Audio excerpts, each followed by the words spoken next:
Story disclaimer. This story is a work of fiction and is intended for entertainment purposes only. The content includes dark themes, horror elements, and fictional depictions of rituals and sacrifices that are purely imaginative and not reflective of any real-life practices or beliefs. Viewer discretion is advised. This video is not suitable for younger audiences, and parental guidance is recommended. The story does not endorse or promote any harmful behavior, violence, or dangerous activities. Please note that all characters, events, and settings are entirely fictional and created for the purpose of storytelling. Any resemblance to actual persons, living or dead, or actual events, is purely coincidental. In the heart of an ancient African village, Kwame and Nia embark on a perilous journey into the mysterious shadow realm. Faced with dark forces and unimaginable trials, they must navigate through ancient rituals, powerful guardians, and a battle against the ultimate evil. Their quest to save their world leads to unimaginable sacrifices, betrayal, and a final showdown that will determine the fate of their people. Will they conquer the darkness, or will the shadows consume them? In the heart of a small village called Niasai, nestled deep within the African savanna, a life was simple. The people lived in harmony with nature, farming their land and telling stories around the fire at night. But one evening, as the sun set behind the distant hills, a strange man appeared on the horizon. His name was Kito, and no one knew where he had come from. Kito was tall and slender, with dark, piercing eyes that seemed to see into the very soul of anyone who looked at him. He wore a long black robe that swirled around his feet as he walked, and he carried a staff carved from a twisted tree branch. The villagers whispered among themselves as he passed, for there was something unsettling about this stranger. The village elder, Baba Moyo, was the first to approach Kito. He greeted him with a weary smile, offering him a place to stay. Kito accepted, his voice low and smooth like a serpent's hiss. That night, Kito sat by the fire with the villagers, listening to their tales of old gods and spirits that roamed the land. But when it was Kito's turn to speak, he told a story unlike any they had ever heard. He spoke of a powerful sorcerer named Kagiso, who had once ruled over a distant land. Kagiso was feared by all, for he possessed a dark magic that could bend the will of others to his own. But one day, Kagiso was betrayed by his most trusted disciple, and his power was stolen from him. The sorcerer swore revenge and vanished into the night, leaving a trail of destruction in his wake. As Kito spoke, the flames of the fire seemed to dance to the rhythm of his words. The villagers were entranced, unable to look away. When the story ended, Kito leaned forward, his eyes glinting in the firelight. Kagiso is not dead, he whispered. He walks among us, seeking his revenge. The words sent a chill through the crowd. Baba Moyo tried to laugh it off as just a story, but the fear in his eyes betrayed him. The villagers began to murmur, wondering if Kagiso was real and if he could be among them. That night, as the village slept, the storm rolled in. Thunder rumbled in the distance, and the wind howled through the trees. In the darkness, a shadow moved through the village, its form shifting and twisting like smoke. It stopped at Baba Moyo's hut, lingering for a moment before slipping inside. The next morning, the villagers awoke to find Baba Moyo's hut in disarray. The elder was gone, vanished without a trace. In his place, they found a strange symbol etched into the ground, a spiral that seemed to pulse with a malevolent energy. Fear gripped the village as they realized the truth. Kito's story was not just a tale. Kagiso had returned, and he was among them. The villagers searched high and low for Baba Moyo, but he was nowhere to be found. The village felt empty without his presence, like a tree stripped of its leaves. Kito, however, remained calm and collected, offering no explanation for the elder's disappearance. The villagers began to suspect that Kito knew more than he was letting on. One of the younger men, a brave hunter named Kofi, decided to confront Kito. Kofi was known for his courage, and he was not easily frightened. He approached Kito as he sat by the fire, sharpening his staff. Kito, Kofi began, his voice steady, what happened to Baba Moyo? You were the last person to speak with him. Kito looked up from his work, his dark eyes narrowing. I told you, Kagiso is among us, he said. Baba Moyo's disappearance is a sign. The sorcerer is reclaiming his power. Kofi clenched his fists, anger rising in his chest. Enough with your stories, Kito. The people are afraid, and you're only making it worse. If you know something, you must tell us. Kito's lips curled into a thin smile. You doubt my words, but you will soon see the truth for yourself. That night, as the storm raged outside, Kofi lay awake in his hut, his mind racing. He couldn't shake the feeling that something was terribly wrong. He decided to keep watch, determined to catch whoever was responsible for Baba Moyo's disappearance. Hours passed, and just as Kofi was beginning to doze off, he heard a noise outside his hut. It was a low, whispering sound, like the rustling of leaves in the wind. Kofi grabbed his spear and stepped outside, his heart pounding in his chest.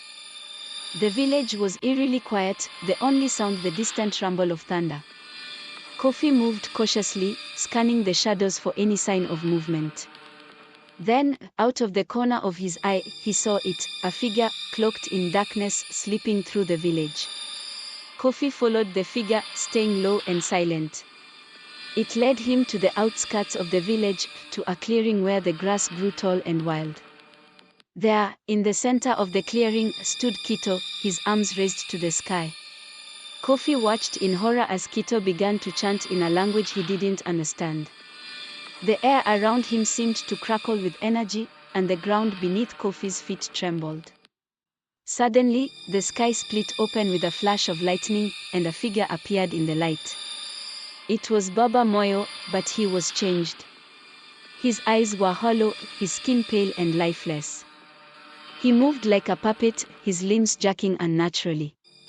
Kofi wanted to scream, but his voice was caught in his throat. Kito turned to face Kofi, his eyes gleaming with a dark power.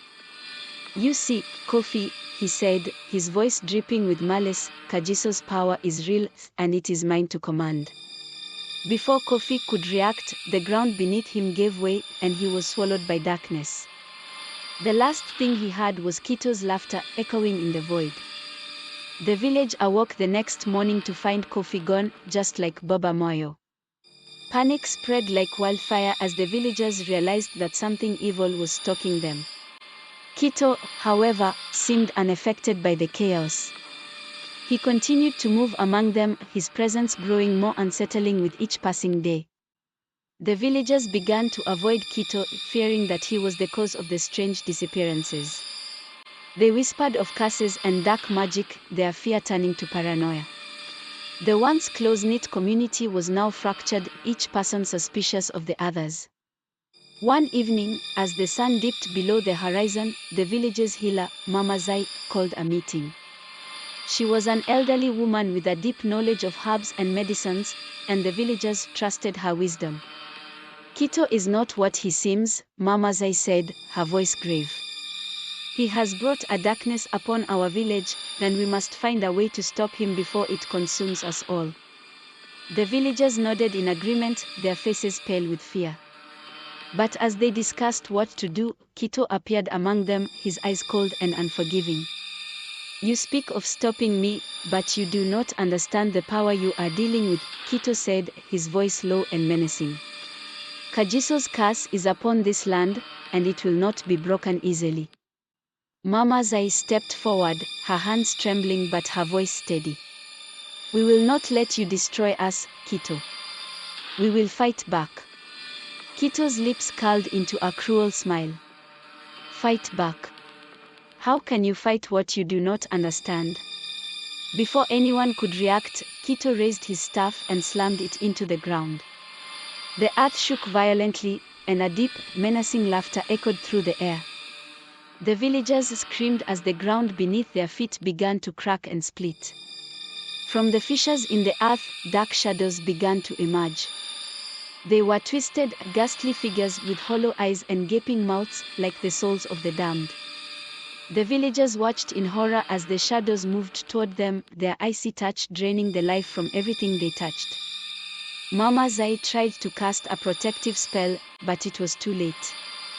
The shadows engulfed her, and her scream was lost in the darkness. One by one, the villagers fell, their bodies lifeless husks by the time the shadows were done with them. Only a handful managed to escape, fleeing into the forest as the village was consumed by the curse. The survivors huddled together in fear, knowing that their home was lost and that the evil would soon come for them. And as they looked back at the village, now shrouded in darkness, they saw Kito standing alone in the center, his eyes glowing with a terrible power. He had unleashed the curse, and there was no one left to stop him.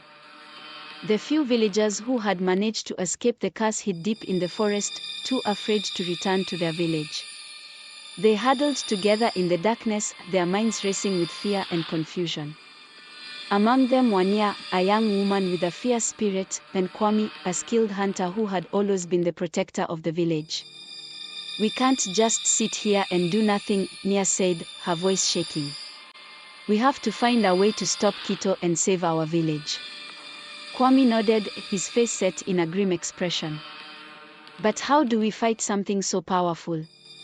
Kito isn't just a man, he's a monster." Nia looked around at the other survivors, their faces pale and terrified. She knew they couldn't survive much longer in the forest. They needed food, shelter, and a plan. But most of all, they needed hope. "There must be something we can do," Nia said, her voice filled with determination. "Kito may have dark magic, but we have something he doesn't. We have the will to fight back." Kwame glanced at the others, who were still trembling with fear. "You're right, Nia. We can't give up. But we need more than just courage. We need power." Nia thought for a moment, her mind racing. She remembered the stories her grandmother used to tell her, stories of ancient spirits who lived deep in the forest. These spirits were said to possess great power, but they were also dangerous. Seeking their help was a risky gamble, but it might be their only chance. "There's a place," Nia said slowly, "deep in the forest where the spirits dwell. If we can find them, maybe they can help us defeat Kito." Kwame's eyes widened. "The spirits? Are you sure that's a good idea? They are not known for being friendly." "I know," Nia admitted, "but what choice do we have? We need power to fight Kito, and the spirits might be our only hope." Kwame hesitated, but then nodded. "If you're willing to risk it, so am I. We'll go to the spirits and ask for their help. But we need to be prepared for whatever they might demand in return." The other survivors, hearing this plan, began to murmur in fear and uncertainty. Some wanted to stay hidden in the forest, hoping that Kito wouldn't find them. But Nia's determination was contagious, and slowly, they began to agree. "We'll go together," Kwame said, looking at the small group. "But remember, the spirits are dangerous. We must show them respect and be ready for anything." The survivors nodded, and together they set off into the heart of the forest. The journey was long and treacherous, with the thick underbrush and twisted trees seeming to conspire against them. But Nia led the way, her heart filled with determination. As night fell, they reached a clearing in the forest. In the center of the clearing was a massive baobab tree, its ancient roots twisting like the gnarled hands of an old man. The air around the tree was thick with energy, and the ground beneath their feet seemed to hum with power. "This is the place," Nia whispered, her voice barely audible. "The spirits are here." Kwame stepped forward, his heart pounding. "Spirits of the forest," he called out, his voice strong despite his fear. "We seek your help. A great evil has come to our village, and we cannot fight it alone. Please, grant us the power to defeat this darkness." For a moment, there was only silence. Then, the air around them began to stir. The leaves rustled, and a low, mournful wail echoed through the clearing. The baobab tree seemed to shudder, and from its roots, dark shadows began to emerge. The spirits were unlike anything the survivors had ever seen. They were tall and thin, their bodies made of swirling mist and darkness. Their eyes glowed with an eerie light, and their voices were like the whispering of the wind. "Why have you come?" one of the spirits hissed, its voice cold and hollow. Nia stepped forward, trying to keep her voice steady. "We need your help to defeat a powerful sorcerer named Kito. He has cursed our village and is destroying everything we hold dear. Please, grant us the power to fight back." The spirits exchanged glances, their glowing eyes narrowing. "Kito's power is great," another spirit said. "He is bound to the darkness, just as we are. To fight him, you must become like us." Nia felt a chill run down her spine. "What do you mean?" The first spirit leaned closer, its voice a soft, sinister whisper. "You must bind your souls to the darkness. Only then will you have the power to defeat Kito. But know this, once you embrace the darkness, there is no turning back." Kwame looked at Nia, his face pale. "Are you sure about this, Nia? This is a dangerous path." Nia's heart was pounding, but she knew they had no other choice. "We have to do this, Kwame. It's the only way." The spirits circled around them, their voices rising in a haunting chant. The ground beneath them trembled, and the air grew cold. Nia and the other survivors felt a dark power begin to seep into their bodies, filling them with strength and with dread. As the ritual reached its climax, the spirits let out a piercing scream, and the clearing was filled with a blinding light. When the light faded, Nia and the others stood there, changed. Their eyes glowed with a dark power, and they could feel the darkness coursing through their veins. "We are ready," Nia said, her voice steady but laced with a new, darker edge. "We will fight Kito and take back our village." But as they turned to leave the clearing, the spirits' voices echoed in their minds. "Remember, once you embrace the darkness, it will never let you go." With the newfound power coursing through their veins, Nia and the survivors felt a mix of fear and exhilaration. The forest around them seemed to whisper secrets, the shadows more alive than before. They could feel the spirits watching them, their presence a constant reminder of the dark pact they had made.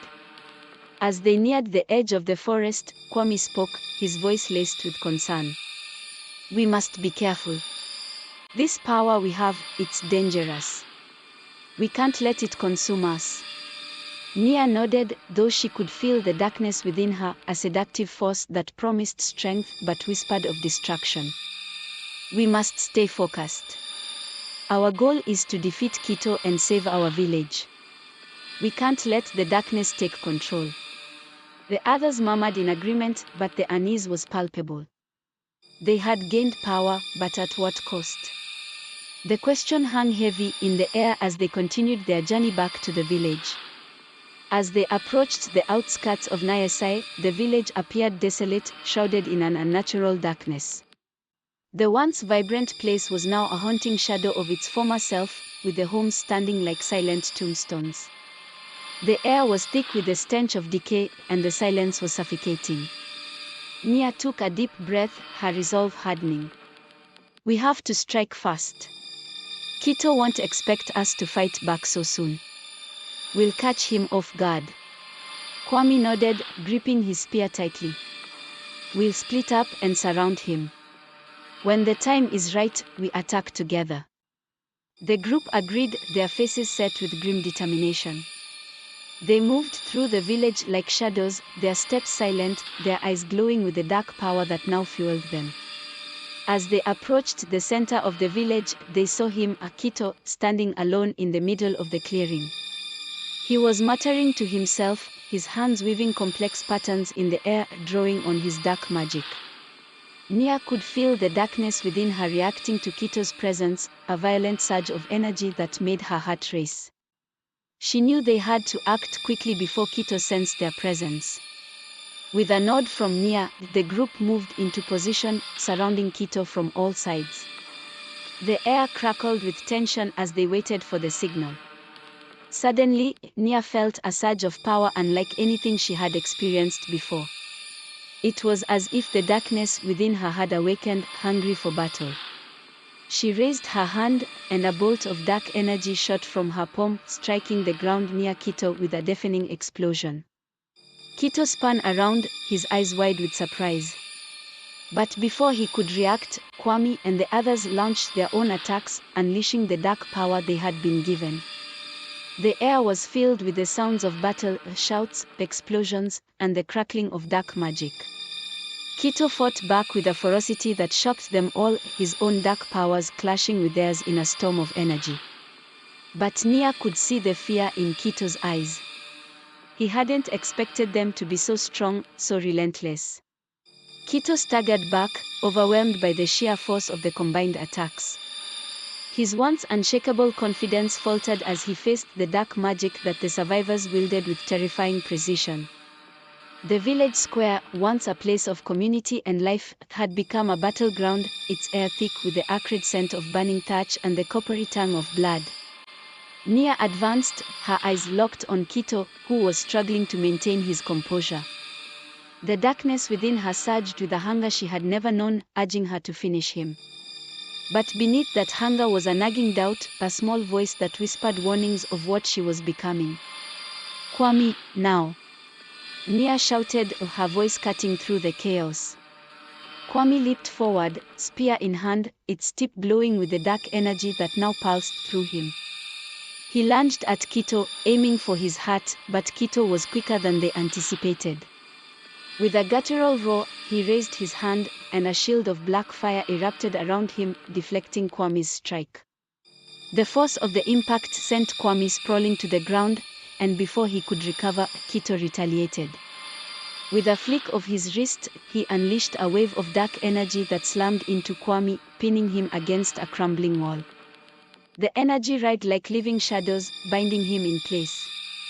"Kwame!" Nia screamed, her voice breaking as she watched her friend struggle against the restraints. Her heart pounded in her chest, and the darkness within her flared, feeding off her fear and anger. "You fools think you can challenge me?" Kito spat, his voice dripping with venom. "You've only tasted the power of the darkness, but I am its master." He raised his hands, and the ground beneath Nia's feet began to tremble. Cracks snaked through the earth, and from them, tendrils of black smoke emerged, wrapping around her ankles and pulling her down. The cold tendrils seeped into her skin, chilling her to the bone. But Nia refused to be afraid. She focused on the power within her, pushing back against the darkness that sought to consume her. The ground buckled beneath her, but she remained standing, her will unbroken. "Kito," she shouted, her voice echoing with a power she hadn't fully realized. "You don't own this darkness, it owns you." With those words, she unleashed a torrent of dark energy that exploded from her outstretched hands, tearing through the tendrils that bound her. The force of it caught Kito off guard, and he was thrown back, crashing into the remnants of a burning hut.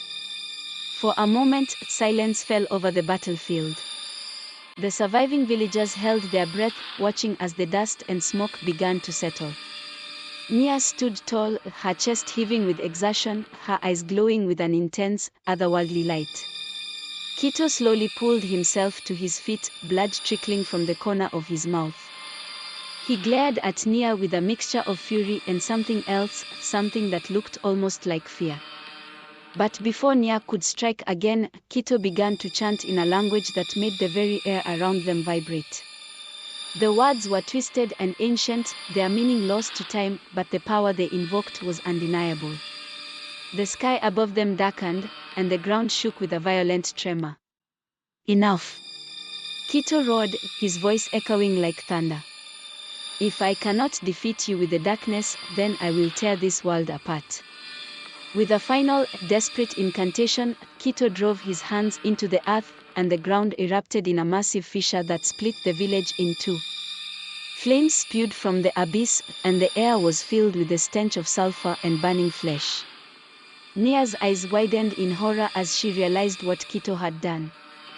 He was no longer trying to win, he was trying to destroy everything. "Get out of here!" Nia screamed to the other survivors, her voice barely audible over the roar of the flames. "Run!" But even as she shouted the command, she knew it was too late.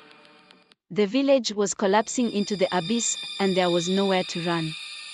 Desperation clawed at her, but she refused to give in. "Kito," she screamed, her voice raw with fury and fear. "This ends now." Summoning every ounce of power she had left, Nia charged at Kito, her body surrounded by a swirling vortex of dark energy. She could feel the darkness consuming her, but she didn't care. All that mattered was stopping Kito before he destroyed everything. Kito saw her coming and raised his hands to defend himself, but he was too slow. Nia slammed into him with the force of a raging storm, and the impact sent them both hurtling into the fiery abyss. As they fell, Nia could feel the darkness closing in, threatening to swallow her whole. But she held on to the last shred of light within her, refusing to let the darkness take her soul. With one final burst of energy, she drove her hands into Kito's chest, releasing all the power she had left. The force of it tore through Kito's body, ripping him apart from the inside.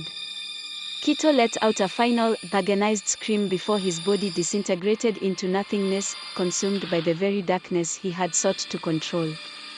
But the victory came at a price. As Kito's body vanished, the abyss began to close, and Nia felt herself being pulled into the darkness. She fought against it, but her strength was fading, and the light within her was nearly extinguished. In her final moments, Nia thought of her village, of the people she had fought so hard to protect. She knew she had saved them, but she also knew she would never see them again. With a final, desperate cry, Nia surrendered to the darkness, and the world around her faded into nothingness. The village was silent, the flames extinguished, and the ground sealed shut. The survivors who had fled watched from a distance, their hearts heavy with grief and loss. Nia had saved them, but at the cost of her own soul. The darkness had claimed her, just as the spirits had warned. But in the end, she had proven that even in the face of overwhelming darkness, there was still light. And that light, however fleeting, had been enough to defeat the monster that had terrorized their village. But as they sat in silence, a strange feeling began to settle over the camp. The fire, once warm and comforting, seemed to flicker unnaturally, casting twisted shadows that danced like specters around them. The air grew colder, and a thick fog began to creep in from the edges of the forest, swirling around their feet. Kwame felt it fast, a prickling at the back of his neck, the sense of being watched. He glanced around, his eyes narrowing as he tried to peer through the fog, but all he saw were the vague outlines of trees and the shifting shapes of the mist. The darkness within him stirred, as if recognizing something familiar in the night air. "We are not alone," Kwame whispered, his voice barely audible over the crackling of the fire. The others tensed, their eyes darting around nervously. Amina clutched at her pendant, the small charm her mother had given her for protection. It had always made her feel safe, but now, even its familiar weight seemed to offer little comfort. Suddenly, a low, mournful wail echoed through the night, sending chills down their spines.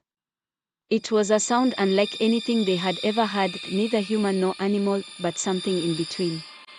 The fog thickened, and the fire sputtered, its flames shrinking as if trying to hide from the approaching darkness. "Stay close," Kwame ordered, his voice firm despite the fear gnawing at his insides. He stood, spear in hand, then positioned himself in front of the others, ready to face whatever was coming. The wail grew louder and more intense, until it felt as though the sound was vibrating within their very bones. And then, through the fog, they saw it, a figure, shrouded in shadow, slowly emerging from the darkness. Its shape was indistinct, shifting and flickering as if it were made of the mist itself. As the figure drew closer, Kwame felt the darkness within him react violently, a surge of power that threatened to overwhelm him. He gritted his teeth, forcing it back, but he could feel it clawing at his mind, whispering promises of strength, of vengeance. "Who are you?" Kwame demanded, his voice trembling despite his efforts to remain calm. The figure paused at the edge of the firelight, and for a moment, all was still. Then it spoke, a voice that was both ancient and familiar, sending a jolt of recognition through Kwame's heart. "You thought you could escape the darkness," the figure said, its voice a cold, sibilant hiss. "But it never leaves. It clings to you, a shadow you can never outrun." Kwame's eyes widened as the realization hit him. "Nia." The figure stepped forward, and as it did, the fog parted, revealing a face that was both beautiful and terrifying. It was Nia, but not the Nia they had known. Her skin was pale, almost translucent, and her eyes glowed with an eerie, otherworldly light. The darkness within her was palpable, radiating from her like a living thing. "I warned you," Nia said, her voice filled with a sorrow that seemed to echo through the night. "The darkness never lets you go. It consumes everything, even the light." Kwame felt a wave of grief and guilt crash over him. "Nia, I'm so sorry. We thought we were saving you. We didn't know." "You didn't understand the cost," Nia interrupted, her expression hardening. "But now you will. The darkness is spreading, and it will claim everything if you don't stop it." The other survivors watched in stunned silence, unable to reconcile the Nia they had known with the spectral figure before them. Amina stepped forward, tears in her eyes. "Nia, how can we stop it? How can we save you?" Nia's gaze softened, but there was a deep sadness in her eyes. "There is no saving me. My fate is sealed. But you still have a chance. The darkness feeds on fear, on hatred, on despair. If you let it in, it will devour you from the inside out." Kwame clenched his fists, his heart aching at the sight of his friend turned into something so tragic, so lost. "Tell us what to do, Nia. We'll fight it, we'll fight for you." Nia's form began to waver, the fog swirling around her like a shroud. "There is a place," she whispered, her voice growing faint. "Deep in the mountains, where the first darkness was born. You must go there, destroy it at its source. But be warned, once you enter, you may never return." With those final words, Nia's figure dissolved into the mist, her presence fading until there was nothing left but the cold night air and the lingering sense of loss. The survivors stood in stunned silence, the weight of Nia's message hanging heavy in the air. The fire, which had nearly gone out, suddenly flared back to life, casting a warm glow over the camp.